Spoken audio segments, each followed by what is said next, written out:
Kalau tidak ada kakek kami, kalian masih menyembah pohon. Tunggu dulu Bahar, jangan gitu kamu.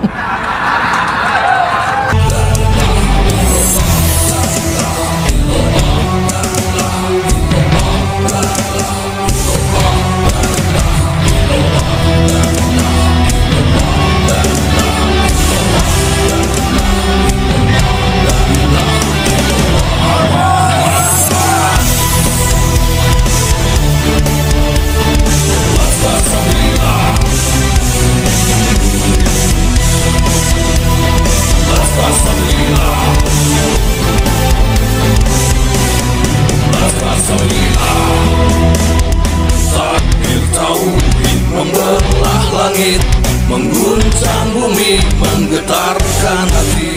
Makinlah pribumi panggilan pertiwi, lantang berani ke arena suci.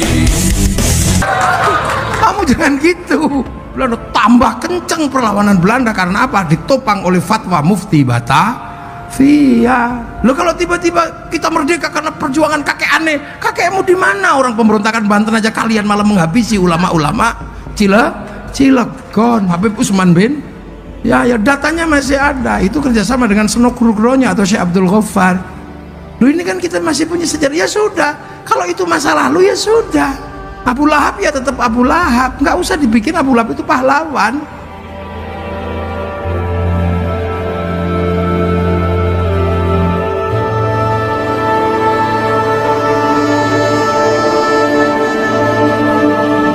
Karena Rasulullah lahir tahun 571 itu saat dunia sudah berisi manusia, sudah penuh bangsa, penuh suku. Jadi Rasul itu lahir paling akhir. Tahun 300 Nusantara sudah punya kerajaan Kutai Kartanegara. 350 di Banten sudah berdiri kerajaan Saloka Negara. Tahun 400 berdiri kerajaan Tarumanegara. Itu sebelum Rasul lahir. Jadi sampean jangan bayangkan ketika Rasulullah lahir di sana jahiliyah, tempat kita masih jahiliyah. Enggak. Nusantara sudah penuh kemajuan. Bahkan ketika Rasulullah lahir di Jawa bagian tengah sudah berdiri kerajaan Kalingga dengan Ratu Sima. Kerajaan Galuh itu berdiri tahun 500. Tahun 600 di Jawa berdiri kerajaan Mataram, mempersiapkan pendirian Candi Borobudur. Nah, wali-wali inilah yang bekerja tahu. Para wali kok ngajarkan Islam dengan cara kekerasan? Orang sini jagonya kelahi. Orang Nusantara itu kalau diajak kelahi, jangan main-main. Negara di seluruh dunia itu pernah punya masa kelam. Eropa ditumpas sama Mongolia.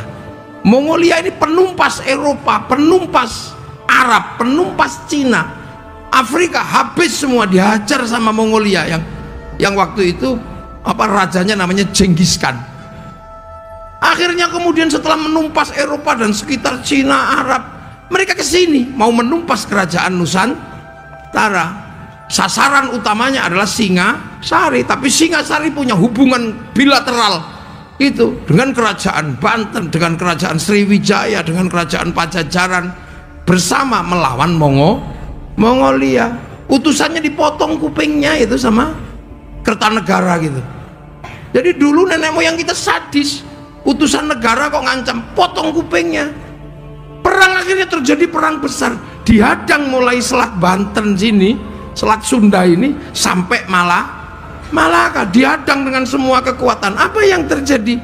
Mongolia yang tidak pernah dikalahkan oleh seluruh kekuatan tentara manapun bisa dihabisi di Nusantara. Satu-satunya negara yang pernah menaklukkan pasukan Mongolia adalah negara Nusantara. Loh, jadi makanya jangan diajak kelahi. Lah itulah masalahnya. Ini kalau diurut ke belakang nanti masalahnya sampai di VOC itu bodoh. VOC itu pedagang.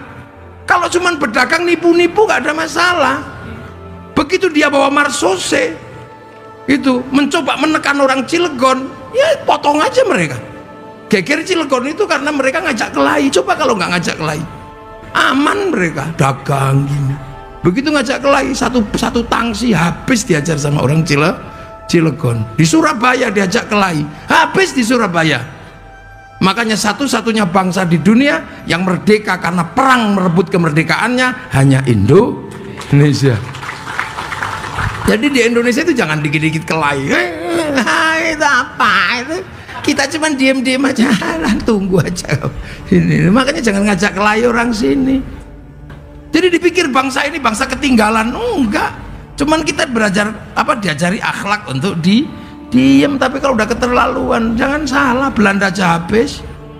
Nah, akhirnya para wali ini melakukan pekerjaan bagaimana melakukan pengislaman dengan cara pertanian. Ya nggak mungkin lah orang sini jagonya bertani.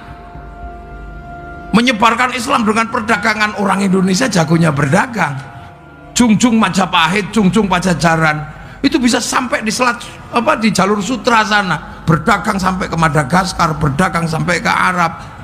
Makanya orang sini bawa kopi, begitu dijual di sana disebut Arabica, padahal kopi dari sini. Kopi Cilegon. Di mana ada orang Arab punya kopi? Kalau kurma sih iya. Dia kan kita dagang di sana. Orang di sana tiba-tiba punya rumah kayu besar-besar. Ya dari sini mana ada kayu di sana. Makanya sana itu alat musiknya cuma terbang kecil-kecil kan, teng teng teng teng teng gitu. Kecil-kecil karena kayu di sana cuma segitu gedenya. Makanya mereka nggak punya beduk. Iya kan, makanya akhirnya begitu sampai sini usil karena mereka nggak punya beduk dibid'ahkan. Karena mereka nggak bisa bikinnya kecil-kecil. Kan gitu, beduk bid'ah. Itu gara-gara dia nggak bisa bikin yang seperti beduk. Karena negaranya punyanya kecil-kecil gitu. Kita alat musiknya sudah gamelan di sini. Alat musik kita itu gamelan terbuat dari logam. Eropa itu kayu tali, gitar itu kan kayu dan tali. Arab terbang sama kulit. Kita itu gamelan pakai logam. Artinya hanya bangsa yang menguasai ilmu pertambangan yang maju dan penguasaan metalurgi yang mapan mampu membuat alat musik dari logam. Ini nggak ada yang jelasin.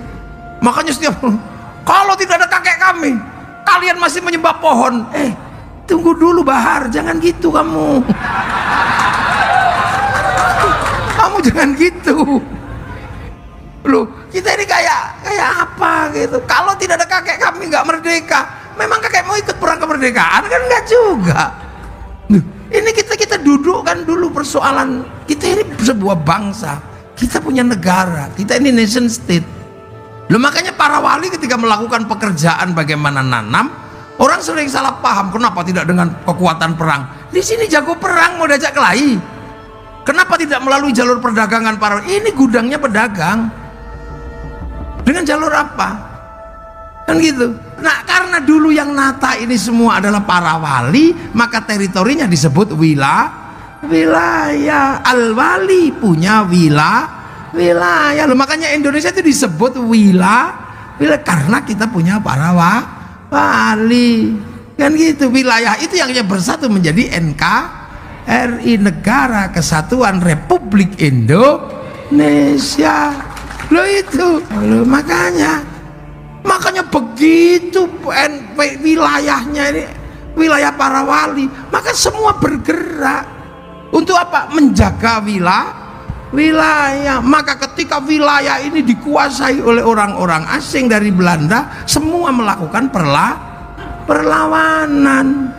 Di Makassar, Sultan Makassar melakukan perlawanan. Di Banten, Sultan Ageng Tirtayasa melakukan perlawanan. Di Jawa, Pangeran Diponegoro melakukan perlawanan. Di Cilegon, Geger Cilegon melakukan perlawanan. Siapa mereka? Penerus para wali, ulama Toreko di sini dulu itu.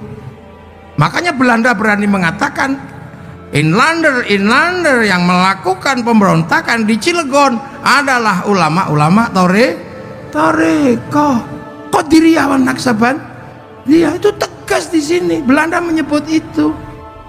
Begitu Belanda menyebut Toreko Qadiriyah Naksabandia, tiba-tiba mufti Batavia namanya Usman bin Yahya mengatakan memang Toreko itu sesat, dan kalau melakukan pemberontakan itu namanya gurur, karena dia adalah muftinya Belanda.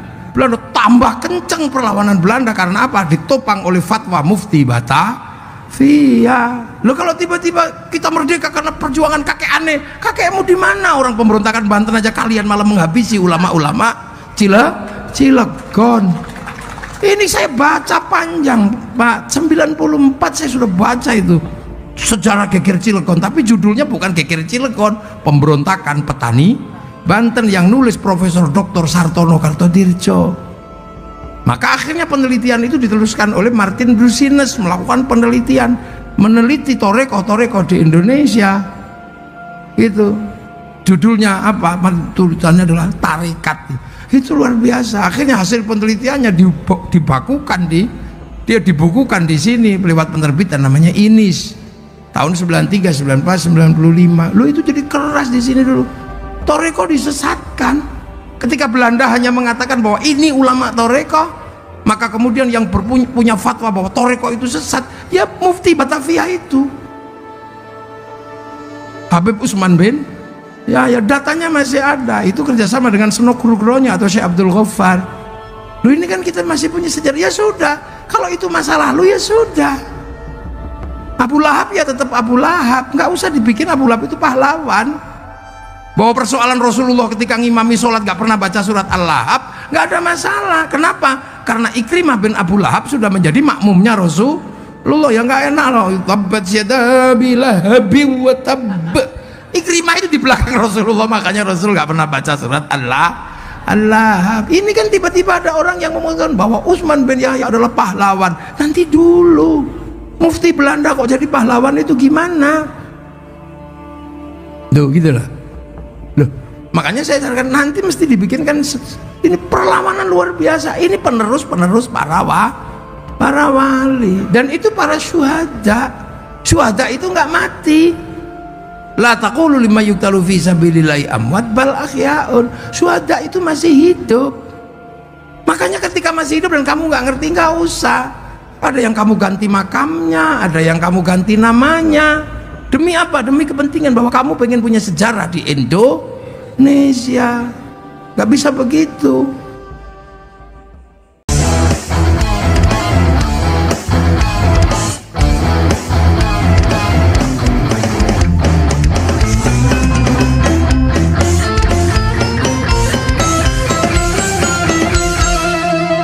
Jadikanlah hidup lebih berarti, jadikanlah laskar sang pemberani, membela ulama kiai pribumi, Rahwali Songo pewaris negeri. Gelora jiwa ini tak tertandingi, jangan coba-coba mengganggu negeri. Ulama kami terhina, kami pun tak terima, siap jihad jadi semboyan kita. Kami adalah laskar sabilillah, pecinta Wali Songo dan para anbiya, pewaris peradaban Islam di Nusantara hingga berkibar bangsa Indonesia. Kami perisai para ulama, sepenuh hati korbankan jiwa dan raga. Bila nanti tertulis jihad pilihan kami, Zahid bela agama dan negara. Kami terlahir di bumi pertiwi, terpatri suci sejarah negeri, korbankan darah nyawa leluhur kami. Jangan kau coba rubah dan kau pecundangi.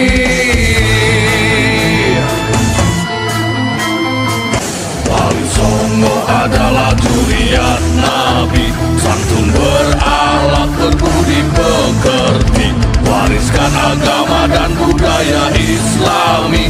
Jangan coba nodai kami, bela sampai mati.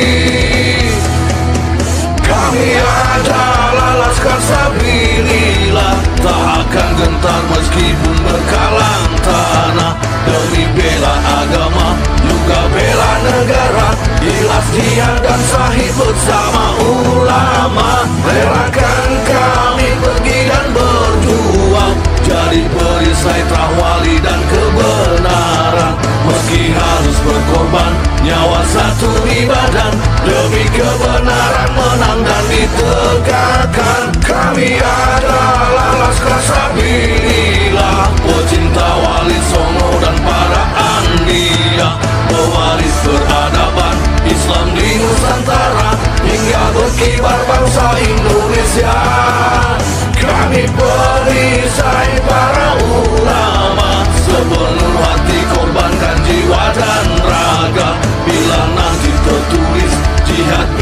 dan kami sahih bela agama dan negara.